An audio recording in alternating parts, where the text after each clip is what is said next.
Dəyər sınaq 4-ün izahına baxırıq. 5-ci sualdan başlayırıq və burada siz hətta dinləmələrin cavablarını da görə bilərsiniz. Eləcə də dinləmə audiosunu əldə etmək üçün Telegram kanalıma abunə ola bilər və oradan dinləmə linkini götürərək dinləməyə qulaq asa bilərsiniz. 5-ci sualdan başlayırıq. Genitiv case nədir? İsmi yəlik haldır. Apostrof s-dən sonra mütləq şəkildə isim gəlməlidir. Birinci bənddə apostrof s-dən sonra working ing gəlmişdir və cümləmizdə başqa xəbər olmadığına görə demək ki, bu is working-dir, yəni yəlik hal deyil. İkinci bəndə baxırıq.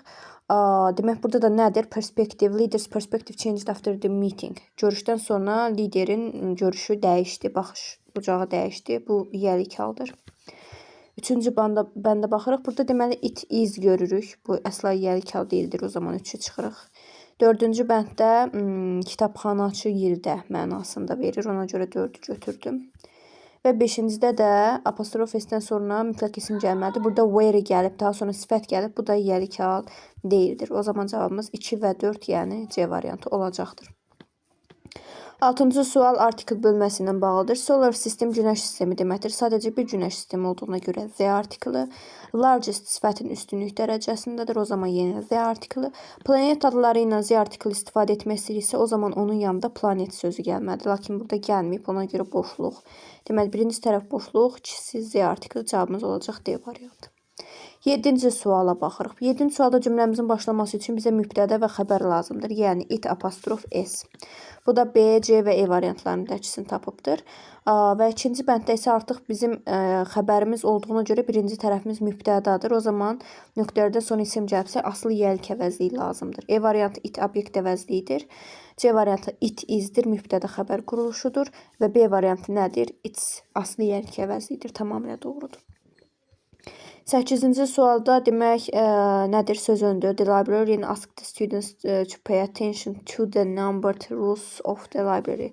Pay attention to olacaqdır. To sözünün üstünə diqqət yetirmək, diqqət etmək deməkdir. 9-cu sual zamanlarla bağlıdır və asan tipli sualdır. Çünki burada zaman zərfi var. Biz last sözünü görəndə last night, last week, last month olduqca keçmiş sadə zaman götürəcəyik. A variantı here indiki zaman, B variantı have heard indiki bitmiş. E variantı have heard indiki bitmiş. Cavabımız ya C'dir ya da D'dir. Çünki heard həqiqətən də keçmiş zamandadır. Və biz də bilirik ki, keçmiş sadə zaman keçmişlə uzlaşır. Cavabımız D variantı olacaq. C variantında have gone indiki bitmişdir, keçmişlə uzlaşmır. 10-cu suala baxırıq, modal feillərlə bağlıdır. Əvvəlcə biz görürük ki, burada nə var? Was var, keçmiş zamandırsa, bizə burada nə lazımdır? Keçmiş zamanda olan bir modal feil lazımdır. C variantı am indikidir, B variantı can indikidir. D variantında could'dan sonra to gəlməz. E variantı was able to olmalıydı. Ona görə səhv cavabımız qalır. A variantı could keçmiş zamandadır. 11-ci suala baxırıq. To be about to be due to fərq nədir? To be due to demək ki, biz bunu etmək üzrəyik. Burada zaman zərfi olmur. Çünki bir neçə saniyə, dəqiqə sonra bunu edəcəyik. To be due to da isə nə olmalıdır? Mütləq şəkildə zaman zərfi olmalıdır. Çünki bunu biz planlaşdırırıq. İndi baxaq görək cümləmizdə nə var? Zaman zərfi yoxdur. O zaman due olanları çıxırıq. Baxırıq ki, the train sözü cəmdədir. O zaman təkdədir. O zaman are işlədə bilmərik. Cavabımız ya C'dir ya da D'dir. Və hurry up, tələs. Bu hansı zamandır? İndiki zamanda da. İndiki zamanda sənə əmr edilir. Deyir ki, qatar çıxmaq üzrədir. Keçmiş zaman deyil ki, was about to yazaq. Cavabımız o zaman olur C variantı. İndiki zamanda is about to. 12-ci suala baxırıq. Conditional mood'u if-dən tanıyırıq biz bunu. If-dən sonra gələcək zaman gəlməz. E variantını, B variantını çıxırıq. Digər tərəfdən burada mübtədam itdir. Xəbərim təkdə olmalıdır. Rain yox, rains olmalıdır. A variantında rain keçmiş zamandadırsa, conditional moodda demişik, keçmişdən sonra would gəlməlidir. Yəni, keçmişə nəzərən gələcək zaman. Ona görə A variantı səhv. Cavabım D variantıdır. If it rains tomorrow, əgər sabah yağış yağsa, we will cancel the picnic. Biz pikniki ləğv edəcəyik. İndiki ilə gələcəkdir. Conditional mood. 13-cü sual passive voice məchul növdə. Əvvəlcə mən tapmalıyam cümləmdə tamamlığı. Tamamlığım feildən sonra gələn waterlı ilə suzla bağıdır. Amma C variantına baxıram, mübtədən olduğu kimi saxlayıb, E variantında saxlayıb. Bu variantları çıxdım. İkinci addımım nədir? Zamana fikir verirəm. Planted keçmiş sadə zamandadır. Mənə lazımdır was were. Baxıram variantlarda, B variantında və D variantında var. Lily, su zambağı təkdədir deyə were işlədənmərəm, was işlətməliyəm. Cavabım B variantıdır. A variantında is yazıb, is indiki zamanda istifadə olunur. 14-cü sualda demək bizdən sözlərin mənasına uyğun mənalı sözü qoymalıyıq. The teacher looked after the students broke the rules. Şagirdlər qaydanı pozduqdan sonra müəllim onlara necə baxmış olar? Yəqin ki, furious, yəni acıqlı şəkildə, qəzəbli bir şəkildə, əsəbi bir şəkildə baxmış olar. Furious və angry ikisi eyni mənadadır. Responsible, məsuliyyətli, uyğun gəlmir. Truthful, güvənilən, uyğun gəlmir. Flexible, kövrək, incinə bilən, qırıla bilən deməkdir, uyğun gəlmir. Fluent da səlis deməkdir. Məsələn, she speaks fluently, o səlis bir şəkildə danışır. She has a fluent speech, onun səlis nitqi var. Burada furious uyğun gələcəkdir. Acıqlı. 15-ci sual sözlərin mənalarını aydınlaşdırmaq, uyğunlaşdırmaq. Courage, cəsarət deməkdir. Yəni, the ability to control your fear in a dangerous situation. Təhlükəli bir situasiyada, vəziyyətdə öz qorxunu kontrol edə, idarə edə bilirsən. 1B. Priority, birincilik, öncəlik deməkdir. Biz nəyəsə öncəlik veririk. Yəni, something that is considered more important than other matters. Bir dənə bir şey, nəyəsə bir şey, digər məsələlərdən bizim üçün daha vacib olur. O zaman C. O zaman literacy də nədir? Literacy, savadlılıq deməkdir. The ability to read and write. Yazıb oxuya bilmək, yəni savadlılıq. 1B, 2A, 3C olacaq. Hansı variantdır? Təbii ki, B variantıdır.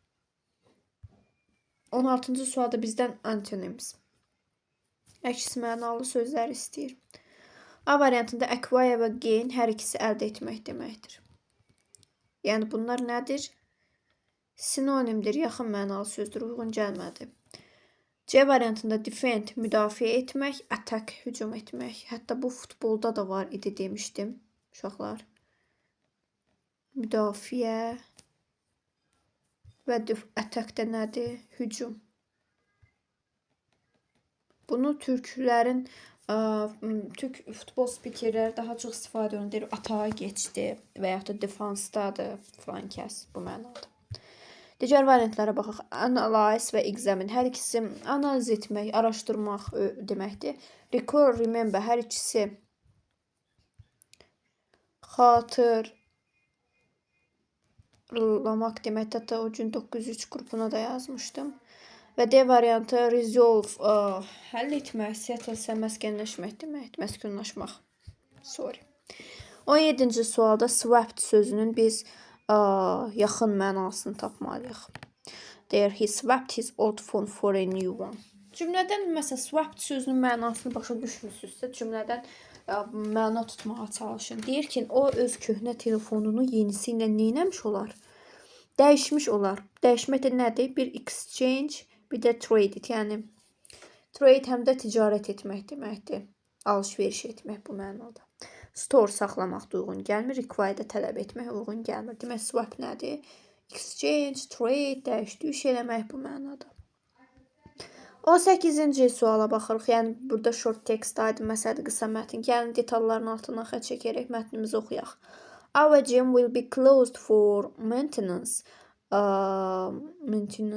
this Monday and Tuesday. Bu deyir, bazar ertəsi və çərşənbə axşamı bizim idman zalımız bağlı olacaq. Səbəb də nədir? Təmirdir. Sözün sinonimləri ola bilər. Fix deyə bilərik, repair deyə bilər və s. Members can use the downtown branch during this time at no extra cost. Üzvlər bu deyir zaman kəsiyində nə edə bilərlər? Downtown filialına müraciət edə bilər və burada heç bir əlavədə ödəniş etməyəcəklər. Regular hours resume on Wednesday. Müntəzəm saatlar çərşənbə günündən etibarən davam edəcək. Yəni, açıqlanacaq və s. A variantında deyir ki, 2 gün davam edəcəkdir təmir. Bu düzdür. B variantında deyir ki, ödəniş ödəməlidirlər. Payment, fee, ödəniş deməkdir. Burada deyir, no extra cost, əlavə qiymət olmaz. Ona görə B səhv. C variantında deyir, həmişəki kimi bazar ertəsi açıq olacaqdır. Səhv. D variantında deyir ki, daimi olaraq bağlanacaqdır. Permanent daimi deməkdir. Səhv. Və E variantı təkcə yalnız üzvlər deyir buranı istifadə edə bilər. Üzv olmayanlar da yəqin ki istifadə edə bilər. Cavabımız nədir? A variantıdır. 19-cu suala baxırıq. Salam komanda üzvlərinə salam olsun. Layihəmiz deyir. Axşam saat 2-yə olan layihəmiz. Axşam sonra, yəni günorta 2 deyək də buna. Günorta 2-yə olan görüşümüz harda baş tutacaqdır? 4B otağında baş tutacaqdır. Zəhmət olmasa özünüzlə çap olunmuş hesabatları gətirin. Və mümkündürsə də niyə deyir gətirin? Çünki bizim rəqəmsal proyektorımız qırılıbdır. A variantında deyir ki, 1 saat sonraya çəkiblər. Səhv. Sadəcə otağı dəyişmişdilər. B variantında deyir hər hansı bir fiziki nüsxə filan gətirməməlidir. Əksinə print edib, çap edib gətirməlidirlər. C variantında fərqli bir yerdə baş verəcək. Tamamilə doğrudur. Yəni otağı dəyişiblər. Move, otaq köçürüldü. D variantında proyektor hazırdır komandanın istifadəsi üçün. Xeyr, qırılıbdır. E variantında da sabaha təxirə salınıbdır. Səhvdir. Sadəcə otağı dəyişmişdilər. 20-ci sualda belə bir resept veribdir. Preheat the oven to 200 dərəcədə deyir, əvvəlcə sobanı qızdırın. Oven sobadır. Daha sonra unla şəkəri əridilmiş yağ əlavə olunmazdan əvvəl mix qarışdırın. Do not add the eggs until the mixture has cooled down completely. Bu qarışım deyir tamamilə soyumayana qədər heç bir yumurta əlavə etməyin. Bir reseptdir. A variantında deyir ki, yumurtalar isti olanda, bu qarışım isti olanda əlavə olunmalıdır. Xeyr, cool, sərin, soyuq olanda. Ona görə A variantı səhv. B variantında deyir, soba deyir, bişənə qədər, bişən zaman siz bişirməyə başlayanda soba soyuq olmalıdır. Əksinə sən onu preheat, əvvəlcədən 200 dərəcədə isitməlisən. B variantı səhv. C variantında sən yağı əvvəlcə unla qarışdırmasan. Xeyr, sadəcə olaraq əvvəlcə unla şəkəri qarışdırırıq. Ondan sonra əridilmiş yağ əlavə edəcəyik. C variantı da səhv idi. D variantında şəkər tozu ilə unu birinci qarışdırırıq. Bəli, cavabımız D-dir. E variantında isə deyir ki, reseptdə heç bir yağ yoxdur. Əksinə əridilmiş yağ istifadə olunacaq. Böyük mətnimizə gəlirik. Aha, əvvəlcə mətnimizi oxuyaq. Deyir ki, Mərkəzi Asiya köçəri Monqolların yuvasıdır, vətənidir.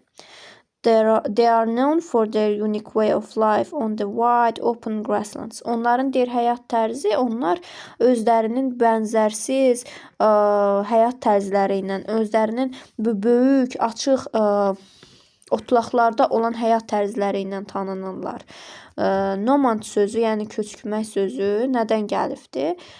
Bu insanları təsvir eləyir. Bu insanlar bir yerdə yaşamırlar, amma müəyyən fəsillərdə nə edirlər? Köçlər eləyirlər. Monqol xalqı bir ildə bir neçə dəfə səyahət eləyir, köçür. Onlar nə üçün köçürlər? Təzə-təzə otlaqlar tapmaq üçün öz atları, dəvələri və qoyunları üçün təzə-təzə otlaqlar tapmaq üçün köçlər eləyirlər. Çünki onlar tez-tez köç eləyirlər, onların evlərə ehtiyacı var və onlar da nə edirlər? O evləri, yəni asanlıqla daşıya biləcəkləri evlərə ehtiyacları var. Onlar ənənəvi evlərdə yaşayırlar ki, onlar da Gürcü adlandırırlar. Bu evlər yumruq, çadır formasında olur, hansı ki onu da taxta, çubuqlardan hazırlayırlar və onun üzərini də qalın fərt sözü bilirsiniz necədir? Onu Azərbaycanca bilmirəm necə izah eləyəcəm. Keçə deyək də onunla örtürlər. Heyvanın dərisi ilə yununun bir növ birləşməsindən ibarət olan bir parça deyək də, qalın bir parça keçə ilə örtürlər. Və bu keçədə, burada açıqlamasını özdə yazıb oxumamışam. Mən bu mətni ilk dəfə oxuyuram sizinlə birlikdə. Bu keçə dedikləri qoyunun yunundan olur, yunundan düzəlir və ailəni bütün soyuq qış boyunca isti saxlayır. Deyir ki, bütün ailənin işi nədir? bu çadırı qurmaqdır. Bu da deyir bir neçə saat çəkir və içəridə də dekor olur. Bu dekorlar da deyir çox rəngbərəng olur. Burada dekorlara aiddir parlaq balaca xalçalar, taxtadan mebellər və s. aiddir. Əksər məşhur Monqol festivallarından biri, ən məşhur Monqol festivalı Nadam adlanır. Onun əsas xüsusiyyəti nədir? 3 dənə kişilər üçün nəzərdə tutulmuş oyun olur bu festivalda. At yarışıdır, wrestling, güləşdir, bir də archery, yəni oxçuluqdur. Sözü yazaq da sizin üçün, bəlkə də 2 dəfə eşidirsiniz. Oxçuluq, ox atma. Oxçuluq olur, güləş olur və bir də horse racing, at yarışı olur. Gənc uşaqlar, yəni balaca uşaqlar tez-tez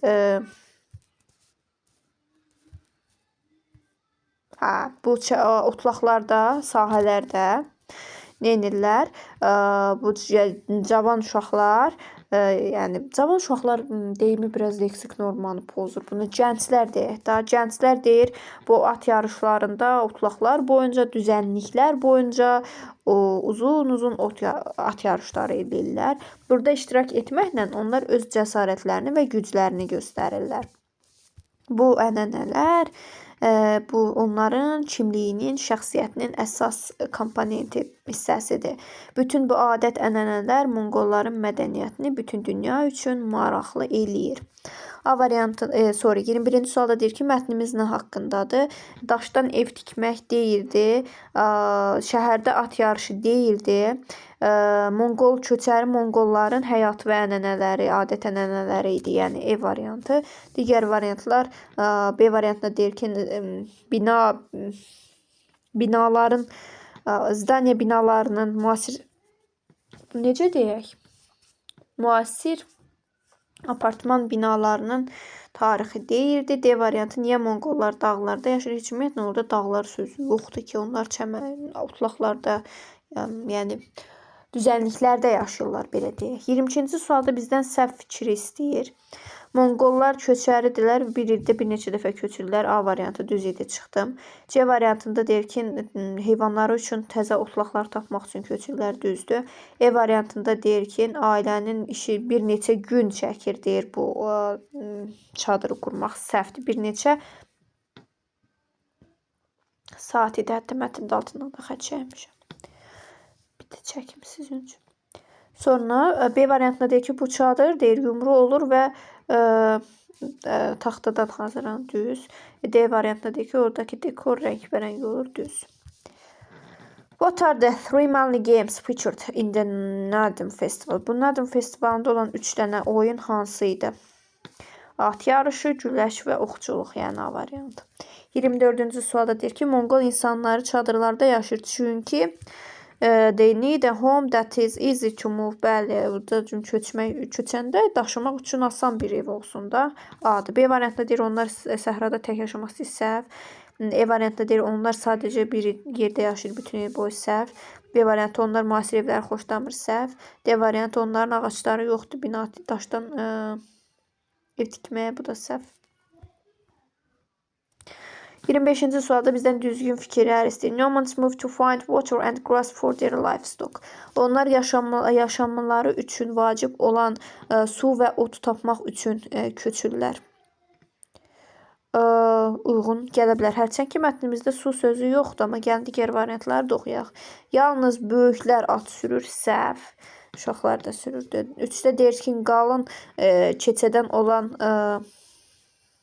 keçə onlara kömək eləyir ki, onlar ailəni isti saxlasın. Düz, 3-ü götürək. 3-ü də elə işarə eləyir, iş görünmür. 4-cüyə baxırıq. Köçəri Monqollar eyni yerdə yaşayır. Bu da səhv. Çıxdıq, cavabımız 1-3 olacaq. Hərçənd ki, mətnimizdə su sözü yox idi. Bir baxın, bəlkə mənim gözümdən qaçıbdı. Yox, hərçənd ki, mətnimizdə su sözü yoxdur. Amma nəysə, uyğun gəlir da. 1-lə 3 olacaq cavabımız. Bugünlük bu qədər. Hər birinizə təşəkkür edirəm. Əgər videonu bura qədər izlədinizsə, şərh qismində feld sözünün mənasını yazarsınız.